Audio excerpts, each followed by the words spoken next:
Nabi Muhammad juga sama, kan tidak sholat dulu, mi'raj dulu. Sama seperti yang dialami Musa, melakukan perjalanan. Nabi Ibrahim sebelum sholat sama dibakar api. Tapi bukan dibakar api seperti itu, dibakar api cinta, dibakar cahaya di atas cahaya. Nabi Yunus sebelum sholat sama ditelan ikan dulu, mati sajerening urip, meniti ke dalam diri dulu. Semua Nabi dan Rasul juga sama, sebelum melakukan itu, melakukan prosesi meniti ke dalam diri, menemukan jati dirinya. Itulah yang keren. Kalau sholat di tingkat ini, di tingkat kesadaran seperti ini, jelas bukan sholatnya robot lagi. Sholatnya memiliki rasa, air mata keluar, kesadaran meningkat. Mengingat Allah, menyadari keberadaannya dalam diri.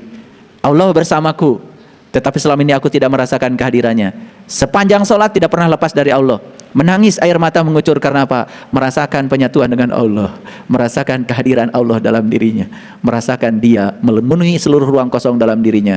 Aqimis sholata li zikri. Di tingkat kesadaran yang semacam itu, sholat akan berbuah. Apa buahnya? Tanha anil fahsa wal munkar. Kita akan terbebas dari perbuatan keji dan munkar. Gitu. Nah, jadi sebetulnya tugasnya Rasul yang pertama nih dibalik, yaitu apa tadi? Menghidupkan orang mati. Yang sholatnya mati jadi hidup. Yang sholatnya mekanistik jadi tidak. Yang sholatnya cuma rutin jadi memiliki kepuasan. Nah, inilah tugasnya Rasul. Dan tugasnya para ulama sekarang tuh ini sebetulnya. Sampai Imam Al-Ghazali membuat kitab namanya Ihya Ulumuddin, karena saat itu belum melihat agama sudah mati. Agama sudah mati. Maka beliau membuat kitab itu untuk menghidupkan kembali agama agar hidup.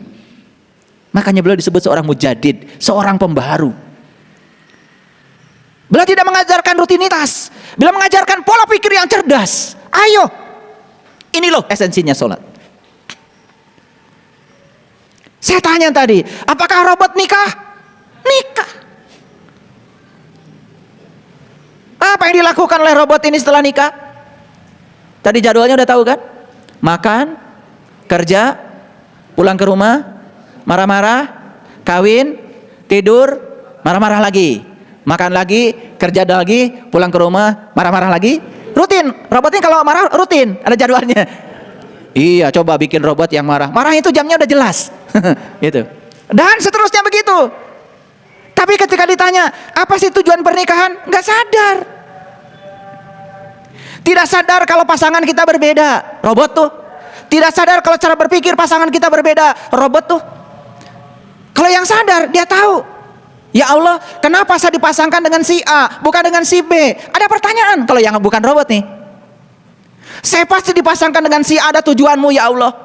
Tolong beritahu ya Allah, tujuan dipasangkan saya dengan si A itu apa? Untuk apa? Apa kepentingannya?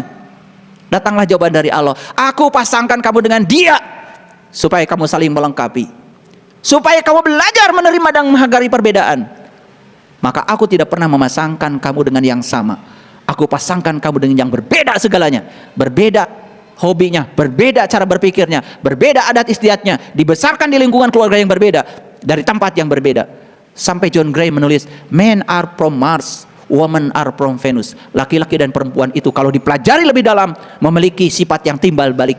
Laki-laki seakan-akan berasal dari planet Mars dan perempuan berasal dari planet Venus. Digambarkan berasal dari planet yang berbeda, jelas berbeda secara fisiologi, secara psikologi. Apa yang kalian lakukan selama ini? Kalian ingin selalu sama. Apa yang kalian pikirkan, pasanganmu harus memikirkan yang sama. Apa yang kalian inginkan harus diikuti oleh pasanganmu. Apa yang terjadi? Nikah tidak berbasis cinta, hanya berbasis kemelekatan. Cinta itu saling memberi sayap, bukan saling mengikat. Apa yang terjadi dengan pernikahan? Saling memberi rantai, saling membatasi. Dulu sebelum menikah membayangkan keindahan pernikahan, setelah nikah membayangkan keindahan perpisahan. Itu yang terjadi.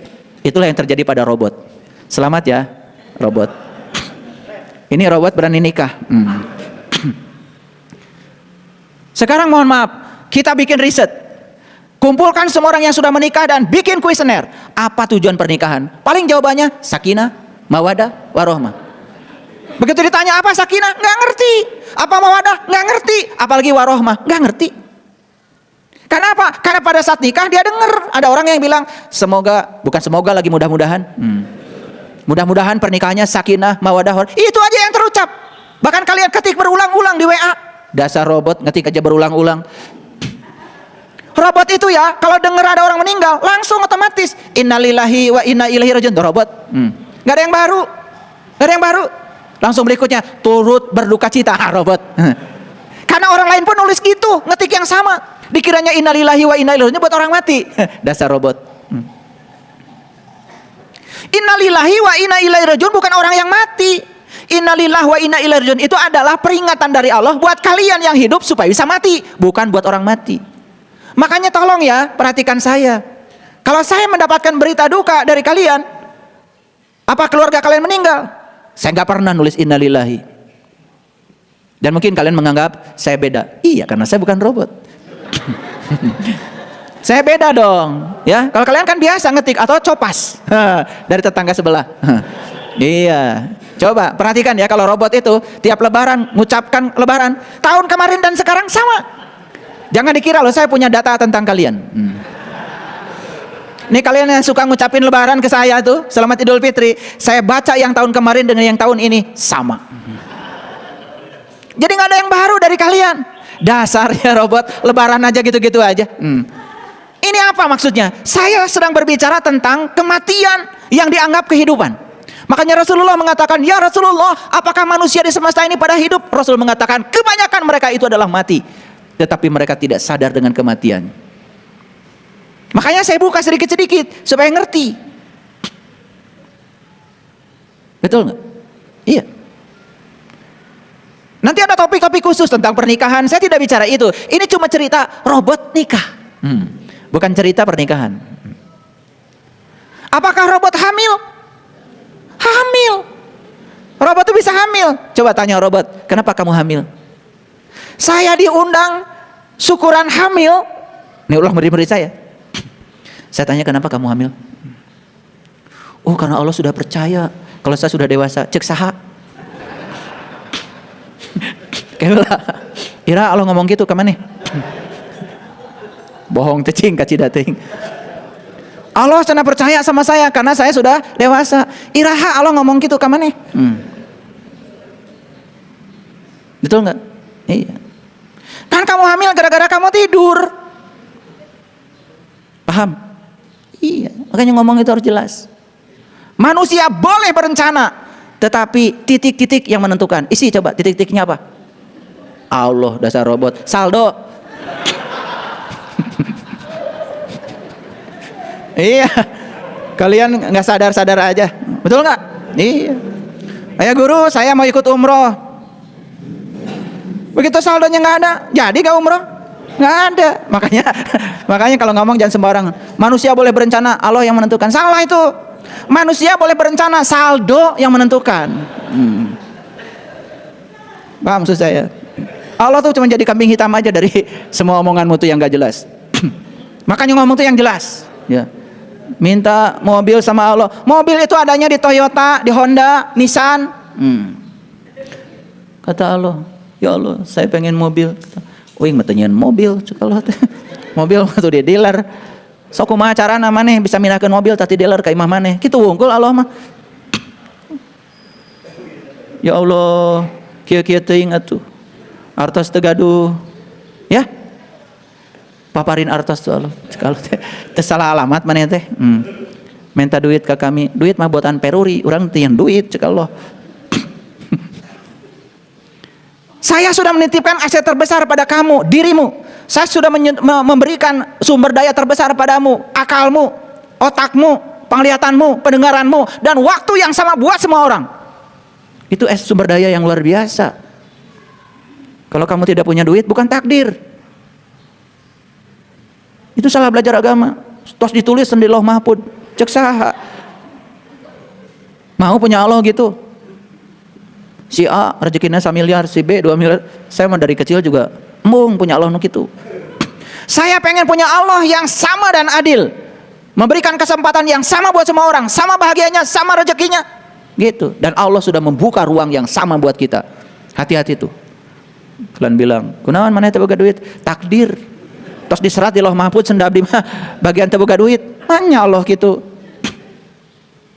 Ini penting saya bicara, supaya kalian bisa tertawa. Saya ceramah kemarin di episode yang keberapa, lalu ada yang komen, saya lihat, terima kasih ayah guru, bikin lelucon yang membuat saya semakin terbahak-bahak, katanya, memtertawakan diri saya sendiri. Ya memang, karena kajian saya bukan untuk mencemooh orang. Sudah terlalu lama kita mencemooh orang lain, apalagi yang berbeda keyakinan dengan kita. Bahkan kita intoleransi pada mereka. Sudah saatnya kita belajar mentertawakan diri kita sendiri. Di sini, saat ini sekarang, berhenti mencemooh orang lain. Selama ini kita merasa paling benar, selama ini kita merasa paling soleh, paling suci, lalu melupakan diri kita sendiri. Begitu dibongkar seperti ini baru sadar, oh ternyata hari orang teh jelema atau napi robot. Baru sadar orang teh hirup atau apa? Betul nggak? Lihat saya semuanya. Robot tadi hamil? Hamil. Nih saya tanya nih, siapa yang pernah hamil? Coba ada nggak yang jawabannya masuk akal? Kenapa kalian hamil? Kenapa? Hah? Karena tidur dengan suami. Itu leluconnya. Coba jawabannya yang serius. Kalian itu hamil karena sedang diajarin oleh semesta untuk merasakan hamil, itu aja. Dan kenapa merasakan hamil? Supaya kalian merasakan seperti itu loh ibumu dulu ketika hamil kamu. Kenapa kalian melahirkan? Seperti itu loh ibumu dulu melahirkan kamu. Menumpahkan darah, sakit, jerit-jerit, sampai harus kehilangan nyawa, supaya rasa hormatmu pada ibumu naik. Paham? Paham gak kenapa hamil? Ya nggak semoga budak sebiji. Budak 11 ditanya kunan hamil, cengar teh wae dasar robot, nyeunan budak wae. Hamil itu Allah sedang ngajarin sama kita supaya kamu mengalami seperti itu loh jadi ibu. Begitu saya punya anak, saya langsung sadar, oh seperti ini ayah saya dulu ya ketika saya lahir ke dunia. Iya. Malam-malam harus bangun, malam-malam ganti popok, malam-malam. Kan tidak mungkin seluruhnya diserahkan sama istri kita. Istri saya ada di sini. Saya dari kecil ya mandikan anak, suapin anak dari kecil. Zamannya di bedong, pintaran saya bedongnya pada istri saya. Ini mumpung ada. Kalau ngomong gini harus istri saya. Kalau nggak ada berarti saya bohong. Tanya nanti setelah ini benar apa enggak gitu. Iya. Di situ ada perasaan, oh seperti ini ayah saya dulu. Jadi sebetulnya yang diajarkan semesta ini adalah pengalaman. Itu aja nggak lebih. Bukan karena kalian dewasa dititipin ini, titipin. Oh, iraha cek Allah. Wing macan pernah ngomong gitu kemana? GR cenah cek Allah. Jadi itu semua sebetulnya cara semesta mengajarin kita. Nah, kalau kita robot, hamil, melahirkan, punya anak, gitu aja, terus aja mekanistis, tidak ada kesadaran, tidak ada yang tumbuh pada diri kita. Sekarang pertanyaan saya, mati apa hidup? Mati. Kalau dia itu bukan robot, harusnya bertanya, kenapa saya tercipta? Kenapa saya tercipta seperti ini? Kenapa saya tercipta jadi manusia? Kenapa saya tidak tercipta menjadi kuda, menjadi monyet, menjadi itu? Harusnya bertanya itu. Untuk apa saya tercipta jadi manusia? Apa tugas saya di sini? Apa hidup itu? Untuk apa saya hidup di sini? Kenapa di dunia bukan di planet lain? Sok nanya gitu Tara. Dasar robot. Robot itu tidak pernah bertanya begitu. Makanya tidak ada jawaban yang mengalir dari semesta kepada kita, karena kita nggak pernah tanya. Coba kalau menyampaikan pertanyaan gitu, akan mengalir jawaban-jawaban itu. Itu yang akan membuat kita mendewasa. Sehingga hidup ini menjadi indah, menjadi mengasihkan. Dulu kita masih kecil diajarkan orang tua kita, nah hidup itu susah dan penuh perjuangan. Dan kita dengar berulang-ulang kalimat itu, ya sudah setelah besar susah dan penuh perjuangan. Kalau dia bukan robot, rubah sudut pandang itu. Saya nggak percaya begitu. Nggak percaya Allah yang maha cinta, Allah maha pengasih, Allah maha kaya. Bagi saya hidup itu adalah mudah dan menyenangkan. Begitu dirubah sudut pandangnya, hidup itu mudah dan menyenangkan. Betul-betul sekarang hidupnya menjadi mudah dan menyenangkan. Itu adalah salah settingnya. Karena yang namanya robot itu programnya itu diinstal. Betul? Dan tidak akan mungkin berubah kalau tidak dirubah setting programnya.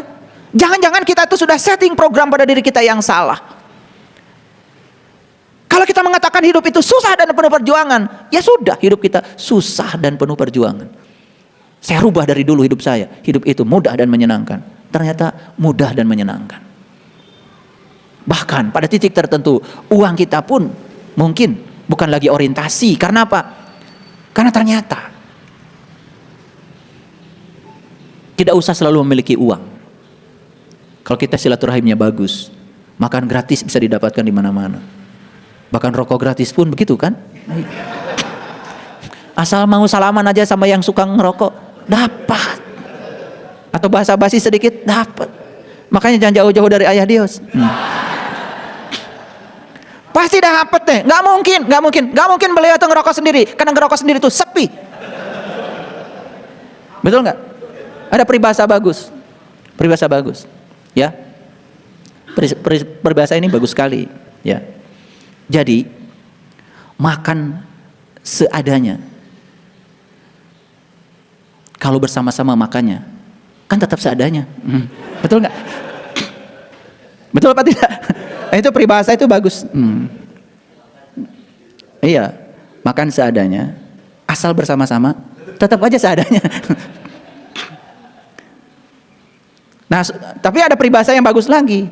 Makan seadanya kalau bersama-sama terasa nikmat. Bohong.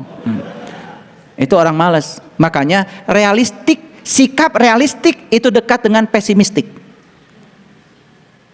Ini nggak tahu kalian ngerti nggak kuliah saya ini. Sikap realistik itu dekat dengan sikap pesimistik. Contoh, ini realistik. Kalian saya ajak, bulan depan kita ke bulan depan kita ke Gunung Bromo ya. Kalian berpikirnya realistik. Hanya mengukur, begitu saya bilang ongkosnya berapa? 6 juta satu orang naik pesawat. Mikir nih, kalau yang realistik dia akan berpikir 6 juta dari sisi dia. Tapi yang optimistik dia akan berpikir 6 juta dari sisi Allah. Dia cuma mengatakan, yes, saya pasti berangkat. Tidak berpikir dengan realistik dia. Nah, kalau dia berpikir realistik dia akan dekat dengan pesimistik. Keluarnya apa? Uang dari mana segitu? Makan aja susah. Tuh realistik. Realistik dekat dengan pesimistik. Nah, tapi kalau orang yang optimistik, dia tidak begitu. Saya pasti dikasih rezeki sama Allah. Di samping terus berupaya dari pertama yang dicantumkan di dalam pikirannya, di main programnya, saya akan punya uang sebesar itu pada saatnya. Gitu. Dan pada saatnya pasti punya uang. Percaya sama saya. Makanya jangan suka sok-sok realistik. Karena itu dekat dengan pesimistik. Makanya tadi pagi saya ngetik tangan saya ingin bicara sama Anda tentang mimpi besar. Silakan baca lagi artikel itu, selami kata per kata yang saya sampaikan. Karena semua memang harus dimulai dari mimpi. Tetapi kalau mimpi ingin jadi kenyataan, hudang. Paham ya? Kalau mimpi ingin jadi kenyataan, bangun. Jadi mentang-mentang, ayah guru juga boleh, ya, membolehkan mimpi besar. Karena semua berasal dari mimpi. Mimpi wae mah tuh berarti sare terus. Betul nggak? Kalau mimpi ingin jadi kenyataannya hudang sare. Paham? Nah, perhatikan saya. Jadi mujizatnya Rasul itu yang pertama adalah menghidupkan orang mati. Awas, bukan orang yang sudah mati dicabut nyawa kemudian dihidupkan, itu melanggar hukum alam, berarti melawan Tuhan. Sebetulnya tugas Rasul itu adalah kan menyempurnakan akhlak. Untuk menyempurnakan akhlak berarti membangkitkan kesadaran. Nih orang-orang yang tidak sadar sholatnya, tidak sadar nikahnya, tidak sadar hidupnya, tidak sadar makannya. Hudangkeun, bangkitkan kesadarannya supaya menuju akhlak yang paripurna. Ini saya mau tanya sama kalian. Pinter apa tidak? Sarapan tadi pagi. Sarapan. Saya mau nanya, sadar apa enggak? Apa ini robot? Kenapa kalian sarapan? Energi, lapar, realistik tuh, pesimistik biasanya. Coba perhatikan saya, kenapa saya makan? Lihat saya semua. Kenapa saya makan? Apa yang dimasukkan ke dalam mulut saya? Makanan. Makanan itu materi. Jadi yang dimasukkan ke mulut saya itu adalah materi. Tahu, tempe, ikan, daging, toge, brokoli, wortel, dan lain. Itu semua materi. Kalau kalian punya kesadaran, harusnya bertanya, yang saya butuhkan apa sebetulnya, materi atau energi? Materi atau energi? Yang saya butuhkan energi. Kalau pinter nih yang bukan robot, buat apa saya masukkan materi? Masukkan energi aja, karena yang saya butuhkan energi. Kan tadi saya tanya kenapa kalian makan, jawabannya keren tadi, juga energi. Sekarang saya tanya, atau lamun erek butuh energi matang diasupkan materi, masukkan saja energi, kan butuhnya energi. Masuk akal nggak omongan saya? Masuk akal? Udah bagus sih jawabannya, udah benar. Kenapa Anda makan? Karena saya butuh energi. Pertanyaan, yang Anda butuhkan energi, kenapa tidak makan energi? Iya mah butuh energi, makan gehu, cilok, cireng. Ini ngerti nggak saya bicara? Ini bicara kesadaran. Apakah saya ini hidup atau mati? Jangan-jangan makan pun hanya rutinitas, robot lagi. Coba perhatikan saya. Nah, saya butuh energi, yes. Energi itu tersimpan di mana? Di materi. Energi tersimpan di gehu, tersimpan di wortel, tersimpan di kubis, tersimpan di sup, tersimpan di bakar ikan. Di situ tuh ada energi.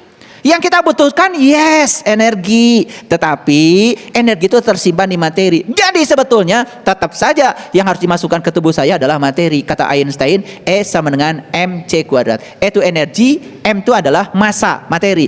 C kuadrat kecepatan saya dikuadratkan. Kalau saya ngasih pelatihan guru, E itu apa Bapak Ibu? Energi. Bagus. M materi. M tuh makan. Serius kalian belajar fisika juga enggak? Saya enggak ngomong fisika, ini ngomong pakai bahasa sederhana. E apa? Energi. M apa? Makan. C ada 2, C kuadrat berarti C nya 2 kali. Cemilan dan cemilan. Jadi energi itu adalah makan, cemilan dan cemilan. Yang lucu, yang paling lucu di dunia ini adalah perempuan. Sukanya jalan-jalan. Hobinya makan-makan. Kebiasaannya cemilan. Cita-citanya pengen langsing.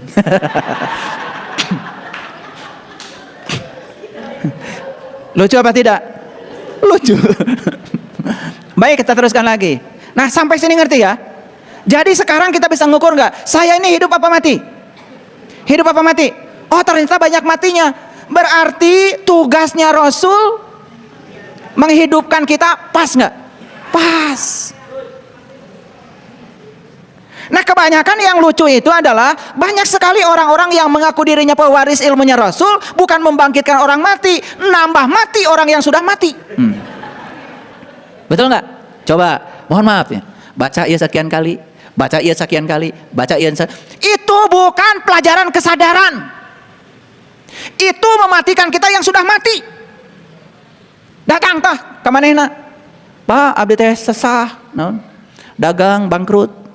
Ngojek teu payu. Rumah tangga amburadul. Baca. Surah Anu ayat anu 1100 kali. Sabaraha dinten? 700 poe. Coba. Disuruh membaca surah Anu ayat sakanu 1100 kali selama 700 hari. Nama balangsak. Tapi nah narurut wae atuh.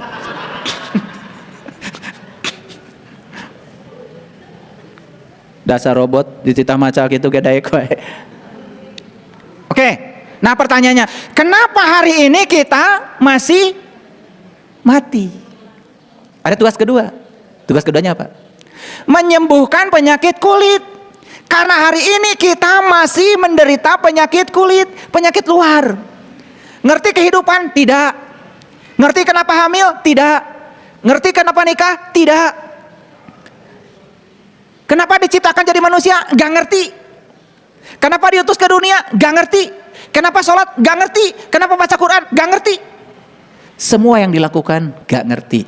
Itu karena kita terjebak penyakit kulit. Datang Rasul mau menyembuhkan penyakit kulit. Jadi kalau ada orang mengaku pewaris ilmunya Rasul malah ngajarkan penyakit kulit, kan jadi kacau kehidupan ini. Nah, kenapa kita hari ini mengidap penyakit kulit? Satu penyakitnya, karena hari ini kita masih buta. Nenyo tapi teningali, memandang tetapi tidak melihat. Lihat saya semuanya, memandang tapi tidak melihat. Ada orang ya buta seperti memandang, bolotot soca nama, tapi dia teningal. Itu namanya memandang tetapi tidak melihat. Nu disebut lolong bonconong teh eta. Nah, gara-gara dia itu memandang tapi tidak melihat, berikutnya dia tertipu oleh penglihatannya sendiri. Akibatnya dia membuat kesimpulan berdasarkan kulitnya saja. Dan kesimpulan yang berbasis kulit itu selalu negatif. Karena apa? Kebenaran itu tersembunyi dalam hakikat. Dan semua kenampakan yang kita saksikan itu bisa jadi itu adalah kepalsuan. Nah, itulah pentingnya kita menyembuhkan 3 penyakit. 1 penyakit buta, 2 penyakit kulit, 3 penyakit kematian. Kalau kita bisa menyembuhkan 3-tiganya, berarti kita ini sudah mengikuti tugasnya para Rasul. Berarti kita sudah ketiban mukjizatnya Rasul. Itulah syafaat. Jadi syafaat itu tidak ayeuna di dieu. Ayeuna di dieu. Semoga para sahabat semua hari ini sembuh penyakit butanya, sembuh penyakit kulitnya, ya, tidak jadi robot lagi, betul? Iya. Jadi penyakit kulit itu tahu? Coba lihat, orang punya penyakit kulit, misalnya kulitnya banyak boroknya, banyak nanahnya, menular gak? Menular. Menjijikan gak? Nah, jadi penyakit kulit itu selalu menjijikan. Dan kalau kita dekat dengan orang yang penyakit kulit, pasti kita takut kan? Takut ketular. Hati-hati ya, di dunia ini banyak yang beragama cuman kulitnya saja. Cirinya apa? Cirinya merasa paling benar dan orang lain semuanya salah. Lalu menghalalkan darah orang lain yang berbeda keyakinan dengan dia, padahal dia nggak ngerti esensi dari agama. Dan ngertinya cuman bungkusnya saja. Betul? Pernah beli lotek? Lotek? Enak gak lotek? Orang Sunda mah hebat. Walaupun lotek enak, namanya tetap aja lotek. Tidak pernah jadi high tech. Itu adalah kerendahan hati orang Sunda. Tetap sampai sekarang lotek, walaupun enak. Nah, poin saya kalau beli lotek pasti ada bungkusnya. Betul? Ini jangan meremehkan bungkus. Karena kalau nggak dibungkus kan jijik. Betul nggak? Tetapi nasibnya bungkus itu cuman dihargai pada saat isinya masih ada. Kalau isinya sudah nggak ada, tidak dihargai lagi. Itu bungkus lotek tidak akan pernah disimpan di lemari es. Pasti pindah tempat dari lemari es ke tempat sampah. Mulai datang kecoa, berit, belatung, itu. Nah sama. Ini ada bungkus nih tubuh kita. Bungkus ini ada harganya kalau masih ada isinya. Kalau isinya sudah tidak ada, ini bungkus nggak dihargain lagi. Dimakan belatung sama seperti bungkus lotek. Nah, mumpung kita ini punya bungkus sekaligus juga punya isi. Ayo deh bungkus itu digunakan untuk meneliti isi. Jangan tertipu oleh bungkus, karena belum tentu luarnya itu adalah kongguan, isinya siapa tahu ranginang. Kan kue lebaran begitu, betul nggak? Nah, kalau datang ke rumah saya, ya, luarnya kongguan, insya Allah dalamnya kongguan. Tapi kalau datang ke kampung-kampung, hati-hati ya. Luarnya sih kongguan, isinya bisa jadi kiripik, ya, ranginang, betul? Iya, itu makanan kampung biasanya. Itu beda, ya, isi dengan bungkus dengan isi kadang-kadang juga suka beda, betul nggak? Nah, oleh karena itu, supaya tidak tertipu oleh kulit, maka kalian harus punya penglihatan yang melampaui penglihatan materi. Itulah yang disebut dengan penglihatan kolbu. Syukur kalau sudah bisa dapat itu. Insya Allah para sahabat yang sudah terbuka mata kolbunya akan sedikit demi sedikit bebas dari penyakit kulit. Berikutnya, tidak mati lagi. Hidup menjadi indah karena sudah bisa merasakan nikmatnya, indahnya kehidupan. Keren bukan? Nah, dari sini sekarang kalian mendapatkan kesimpulan. Kalau ditanya apa sih mukjizatnya para rasul? Bisa menyebutkan sekarang. 1, menyembuhkan penyakit buta, mata kolbu. 2, menyembuhkan penyakit kulit, ngerti sesuatu luarnya saja. 3, menghidupkan orang yang mati kesadarannya.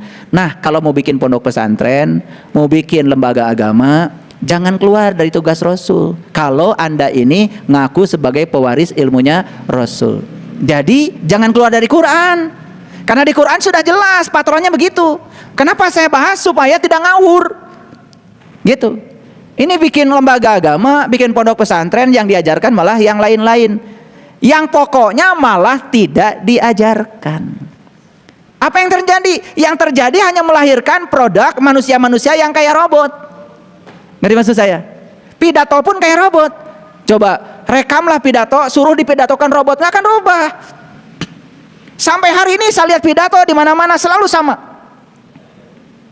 Mari kita panjatkan puji dan syukur.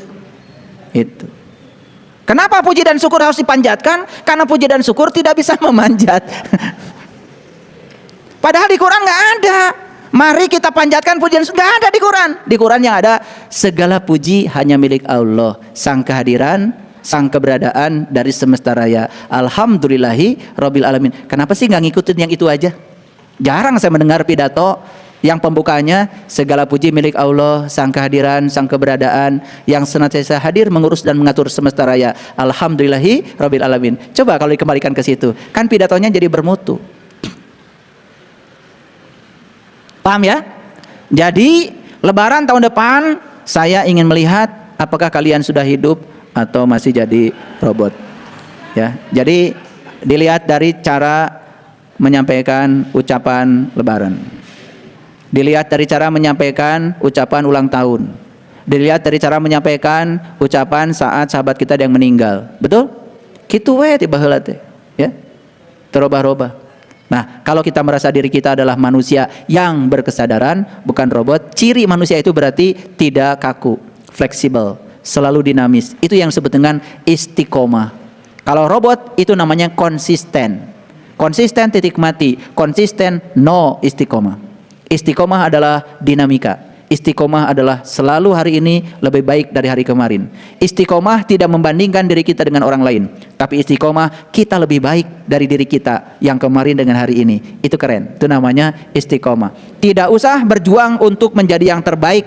Tidak usah. Berjuang saja hari ini saya lebih baik dari hari kemarin. Itu sudah keren. Itu namanya istiqomah. Kalian sering mengutarakan istiqomah pun kadang-kadang konteksnya keliru. Ya, saya kasih amalan. Amalkan ini ya. Doakan ayah, semoga saya bisa istiqomah. Saya juga nggak ngerti kalian minta didoakan tuh ngerti apa tidak. Udah saya doakan, semoga kamu istiqomah.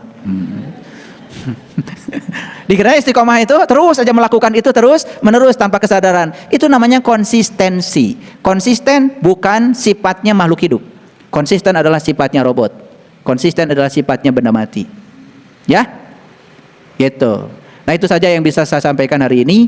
Semoga apa yang saya sampaikan bisa membangunkan kita, ya, membangunkan kesadaran kita, sehingga kesadaran kita dari hari ke hari terus mendewasa. Kesadaran kita dari hari ke hari terus mengalami peningkatan sampai mengalami puncaknya kesadaran yang namanya Sidratil Muntaha. Shadaqallahul Adzim. Barakallahu li wa lakum. Assalamualaikum warahmatullahi wabarakatuh.